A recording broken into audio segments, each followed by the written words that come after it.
से समागत विकास जी छाजे संस्कार भाइयों, आज वो दिन आ गया जो जिंदगी में एक बार आता है। चालू भाषा में जिसे विदाई समारोह कहा जाता है, अध्यात्म की भाषा में उसे हम मंगल भावना कहते हैं।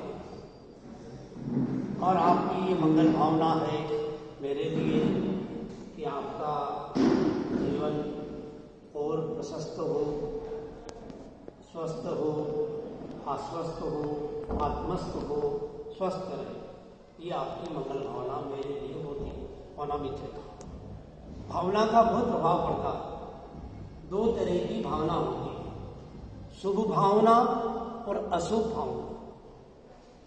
भगवान महावीर स्वामी ने फरमाया, अपाव भावस्य तवे रयस्य, यानी जिसकी भावना में पाप का भाव नहीं है वह सबसे बड़ी तपस्या। तो अच्छी भावना करने से आदमी अच्छा बन जाता है, बुरी भावना करने से बुरा बन जाता है। मैंने आचार्य श्री महाप्रति की बहुत सारी पुस्तकें पढ़ी और मैं उनकी पुस्तक पढ़ के ही इस जीवन को मैंने स्वीकार किया। एक पुस्तक मन का कायाकल्प, उसमें लिखा है कि अरहत का ध्यान करने वाला व्यक्ति स्वयं अरहत बन जाता है, गरुड़ का ध्यान करने वाला व्यक्ति स्वयं गरुड़ बन जाता है। जो जैसा जिसका ध्यान करेगा वो वैसा बन जाएगा, जो जैसी भावना करेगा वो वैसा बन जाता है। भावना करते करते, अच्छी भावना करते करते व्यक्ति मोक्ष की ओर प्रस्थान कर देता और बुरी भावना करते करते नरक का द्वार भी खोल लेता। मेरा एक सौभाग्य रहा कि उज्जैन में जन्म लेने का मौका मिला। इससे बड़ा सौभाग्य मुझे मिला डालगणी के परिवार से जन्म लेने का मौका मिला। और उससे बड़ा मौका मुझे मिला कि उज्जैन में मेरी दीक्षा हो रही, जन्म भूमि, कर्म भूमि और अब दीक्षा भूमि बनने जा रही है। लॉकडाउन का जमाना है, कोरोना का जमाना है। कोरोना अपना काम करे और करुणा अपना काम करे। हमारे आचार्य श्री महासमन जी जो करुणा के सागर है, इस कोरोना के युग में भी अपनी करुणा को आगे से आगे फैला रहे हैं, बांट रहे हैं, सहन कर रहे हैं, लोगों को सहन करने की शक्ति दे रहे हैं।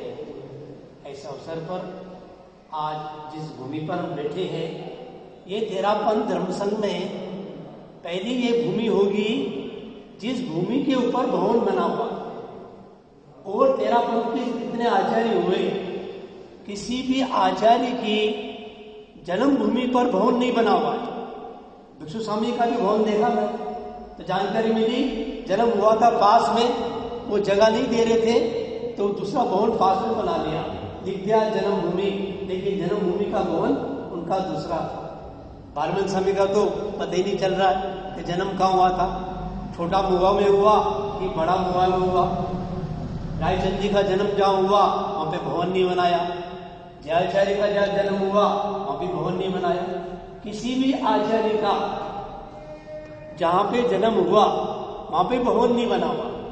एकमात्र डालगणी जी एक ऐसे आचार्य हुए जहाँ पर हम बैठे हैं, वो जो कोना जहाँ पे हमारे भारत से बैठे हैं, उसी स्थान पर डालगणी का जन्म हुआ, ऐसे मुझे जानकारी मिली। तो और वर्षों से हमारे धर्म संघ के जो वरिष्ठ श्रावक बाबूलाल जी मेहता, हालांकि कई दिन से बीमार चल रहे हैं, वो इसके ट्रस्टी बने हुए हैं। वो नहीं आ पाए किसी कारण से। उनके लड़के संजय जी मेहता जो डबल रोल कर रहे हैं, प्रभात समिति का भी दायित्व निभा रहे हैं और भवन का भी पूरा ध्यान रखते हैं। तो ऐसे ही डालगणी दूसरी घटना ये घटेगी दीक्षा होने पर।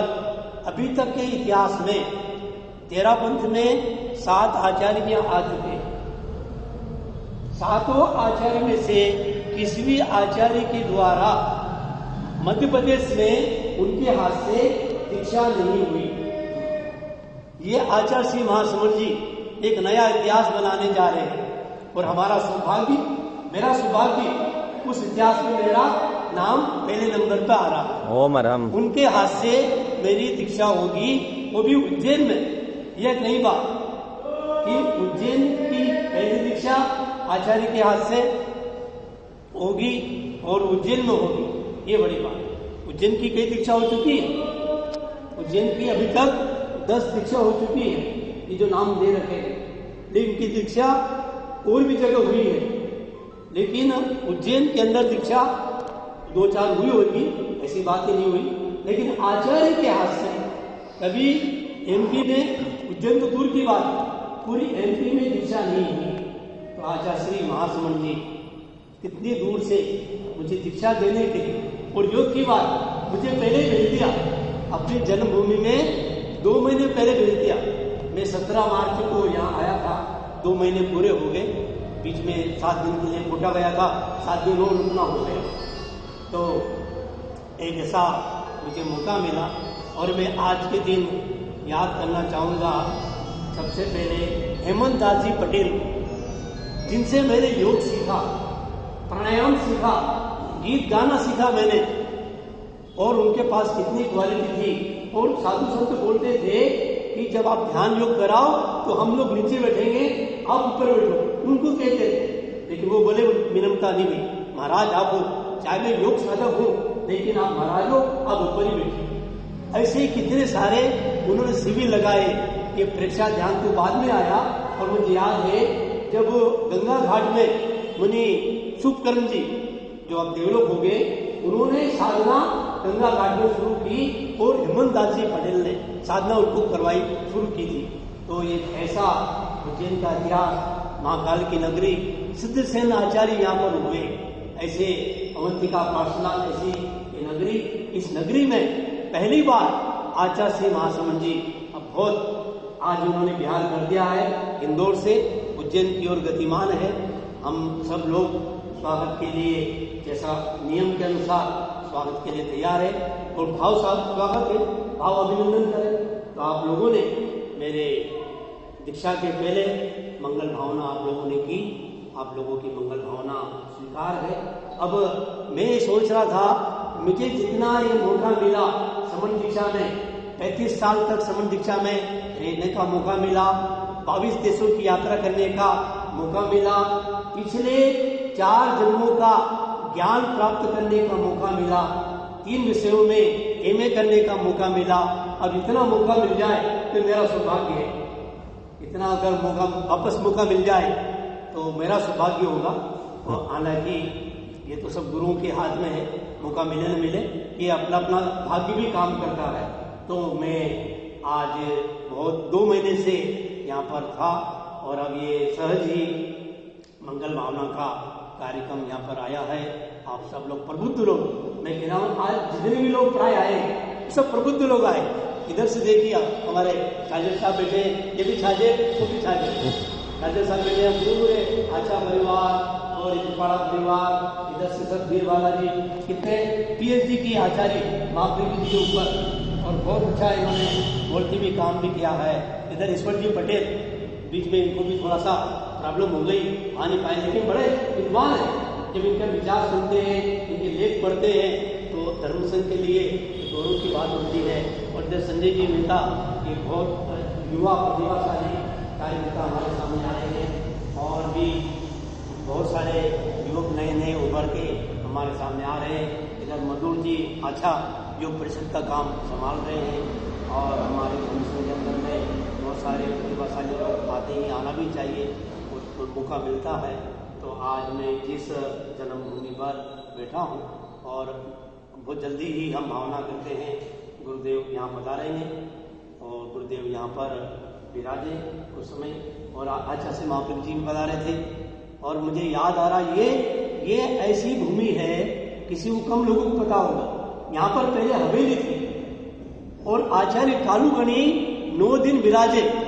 उन्होंने लिखा अपने ग्रंथ में, नवापुरा विराजा 9 दिन, और उस दिन जब आचार्य कालूगढ़ी आए तो साथ में कौन कौन आए?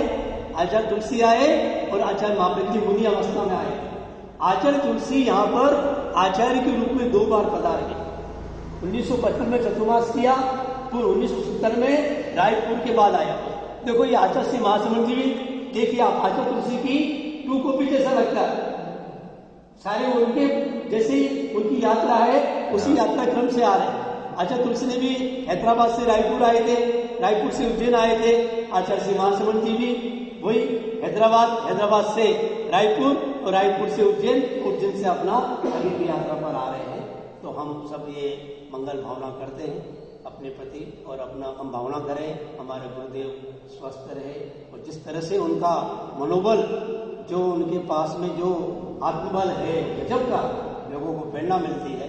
तो ऐसे इस अवसर पर मैं यही आप लोगों को लिए भी कहना चाहूँगा कि आप लोग भी अपने जीवन में आज के दिन यह संकल्प करें, हमें भी 1 साल के लिए या जीवन भर के लिए कोई न कोई ऐसा त्याग पहचान करें कि आपको भी याद रहे, मुझे भी याद रहे कि यह मंगल भावना हुई थी। और हमको क्या चाहिए?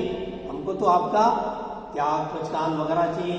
तो अब हम जिस मार्ग पर जा रहे हैं आप भी अपने सीमा में रहकर जो त्याग पहचान कर सकते हैं तो अपने